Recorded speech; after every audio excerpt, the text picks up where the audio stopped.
Hello there. I'm just coming on before the episode to let you know that as well as talking about crochet, in this episode I chat to Louise about the sadness and trauma of losing her brother in the Manchester arena bombing. If this is a subject you know you'll find upsetting, please give the episode a miss.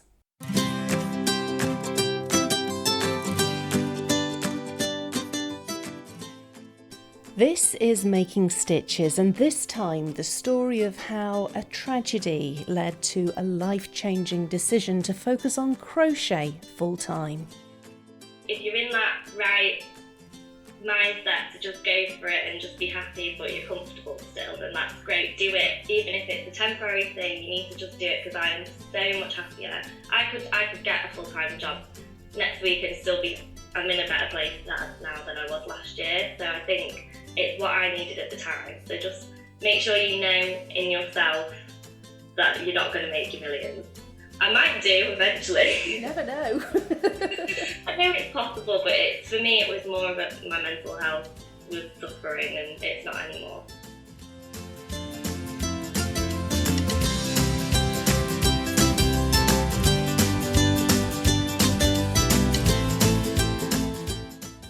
Hello and welcome to Making Stitches. I'm Lindsay. Thanks very much for joining me for this latest episode.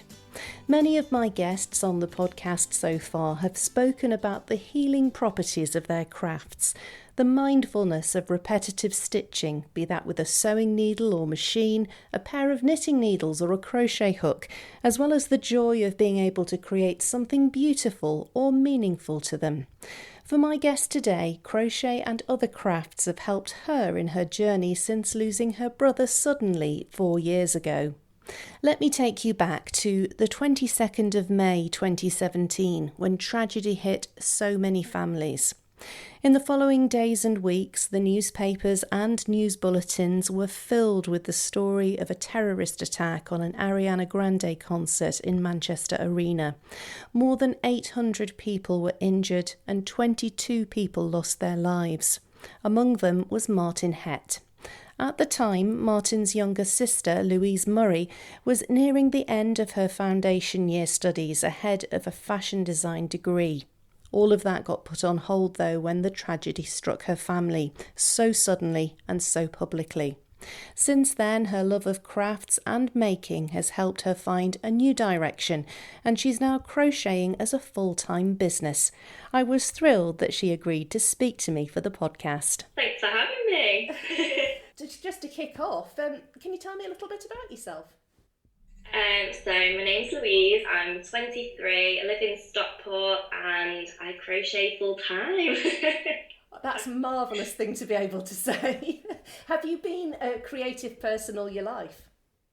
Yeah, definitely. So my earliest memories of being creative, I used to get like wax crayons and just colour in paper all the time and scrunch it up so I could see all the patterns that it made. Then I had like little stencils of little like model cutouts, and I used to draw clothes on them.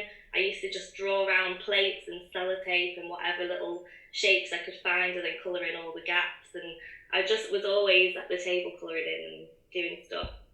And what about crochet and yarn crafts? Is that something that's been in your life for a long time? I think I must have been about 8 or 9. I don't know exactly, but I think it was about then. My grandparents live in Skegness, and we used to go, me and my little sister used to go in the summer for a week every year. And my gran one year taught me how to crochet, and I was obsessed with it. I just sat there watching films. It was middle of the summer, and all I wanted to do was watch films and crochet. So I started off doing squares, and then I did circles, and then you kind of work from there, don't you? Absolutely. Oh, that's wonderful. Sounds like a dream holiday. Crochet and films. But crochet hasn't been your career path, though, has it? No, I've been a bit here, there and everywhere, to be honest. No, I've just come out of a job last year in marketing, which I was enjoying, but I to be honest with you, when I was at work, I just wished I was at home crocheting. It's an obsession. But I can't not mention the fact that something huge happened to you back in in May of 2017. Could you Yeah. tell me a little bit about that?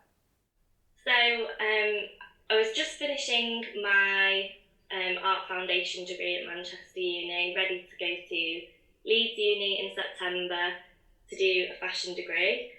And the day before my hand-in, my brother was killed at the Manchester Arena bomb.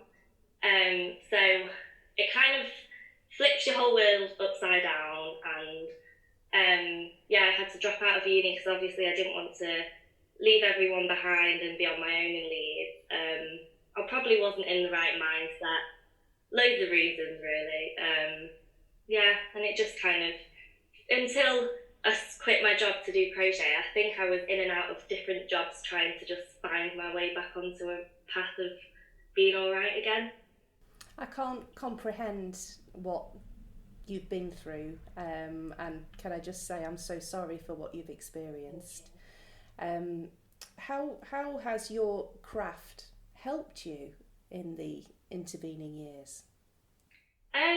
It's always been something that I go to like anyway whenever I'm feeling anything, and just because you can kind of immerse yourself in it and forget about what's going on. And I think as well I was spending a lot of time on my phone just after it, and everything on my like Facebook and Instagram feed was to do with my brother and all of his friends posting pictures, people tagging me in things, and all with the best intentions. But I don't want to go on my phone and every 2 seconds see pictures of my dead brother. It was a bit like, I found it really, really stressful.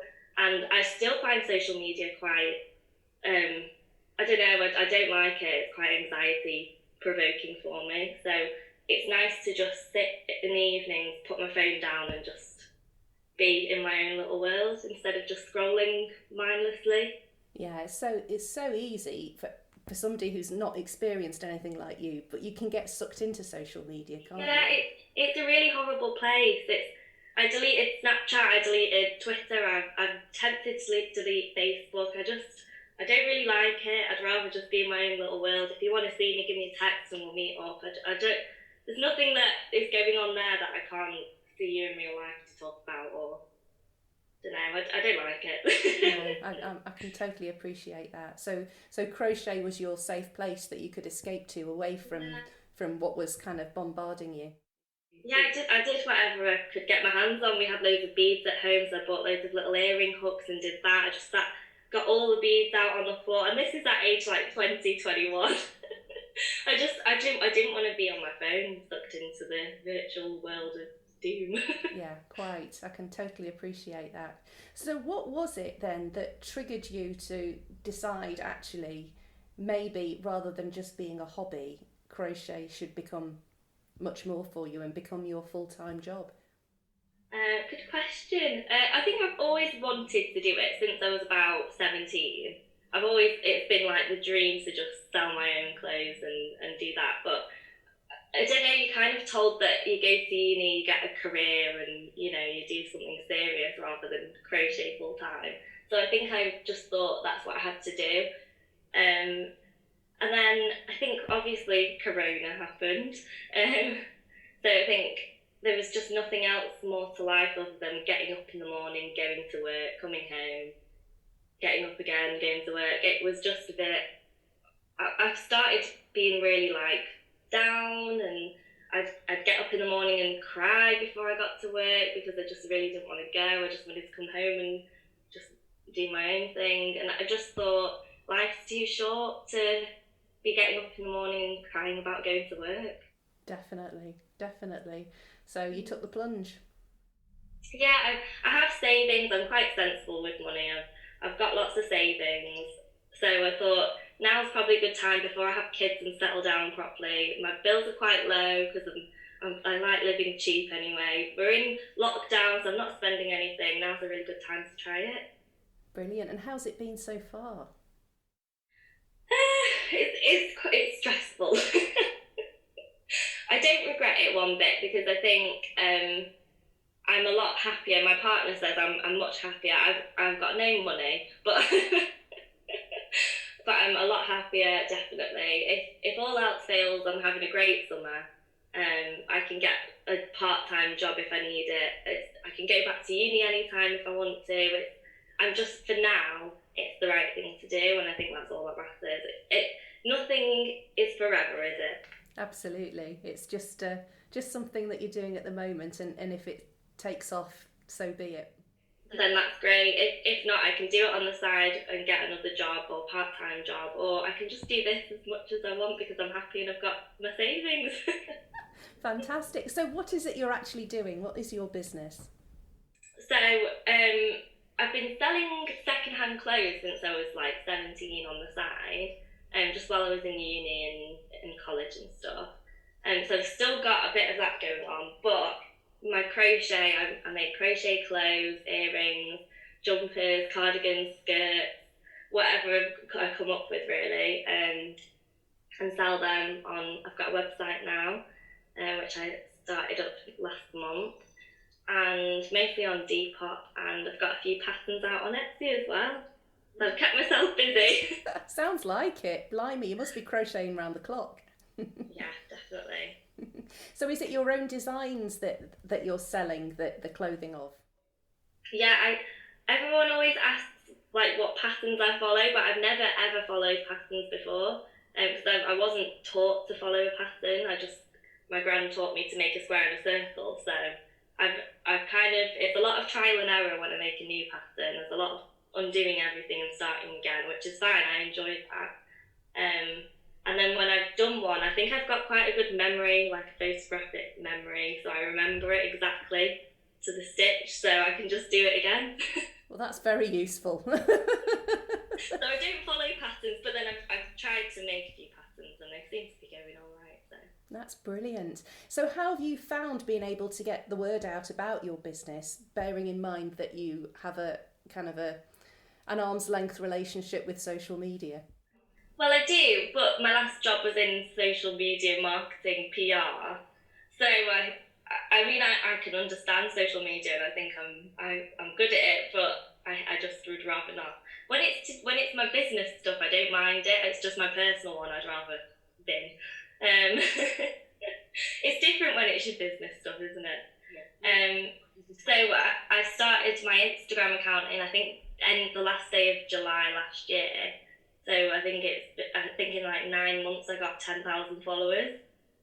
So I don't know how I did it. Well, you're obviously doing something right. Just being very persistent and trying to post every day and stay active on it, really.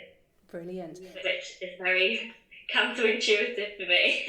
So have you got any words of advice for anybody else who's been inspired and thinks that they might like to, follow you and follow their dreams and turn their passion into a business?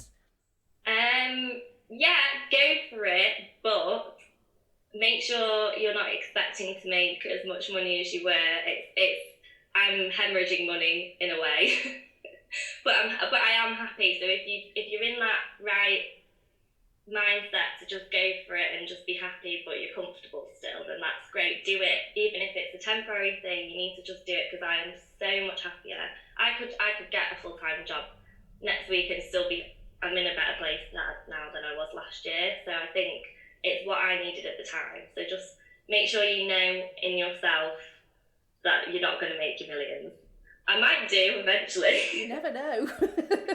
I know it's possible, but for me, it was more of my mental health was suffering, and it's not anymore. So yeah, I guess what you've been through has kind of made you realise what your priorities really are in life. Yeah, life's too short. Life's too short to just, anything could happen. I could die in a car crash tomorrow, so I'm happy. I could go happy if I do go tomorrow. Well, thank you so much for speaking to me, Louise. It's been a real treat. I've really enjoyed it. And it's so inspiring to see, somebody who's just gone for it. And, When I told my parents I was going to do it, I expected them to say, "Oh, Louise, you idiot, don't do that." But they were like, "Oh yeah, do it. Life's too short." So I think the family vibe is do what you want to do. Well, that's a brilliant ethos to live by, definitely. Yeah, but within reason. My sincere thanks to Louise Murray for agreeing to share her story and speak so openly about her experiences. I wish her all the very best with her crochet business. If you'd like to see Louise's work, you can find links to her website, Hooked by Lou, in the show notes for this episode. Thank you very much for listening. If you've enjoyed the episode, a positive review on your favourite podcast app will help other people find making stitches in future. I'll be back again in 2 weeks' time with another episode with another inspiring maker story for you. Until then, do keep safe and enjoy your crafting.